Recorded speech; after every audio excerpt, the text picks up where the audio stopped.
İndisə bir lətifə ərz eləyək qulluğunuza istəylilər.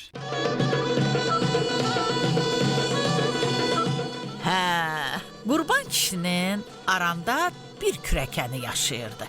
Həmişə onlara gələndə qurban ona yağdan, qurutdan, pendirdən pay qoyardı. Lazım olanda qoyun quzu da verərdi. Payız vaxtı bir gün qurban arana kürəkəni gilə gedəsi olur.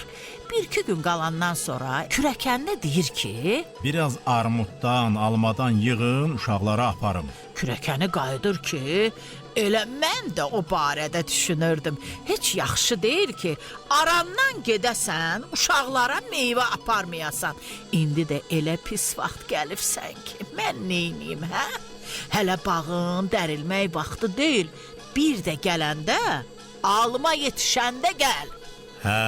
Qurban kürəkəni gildən qaydanda bazara dönüb meyvədən, çərəzdən alıb evinə gedir.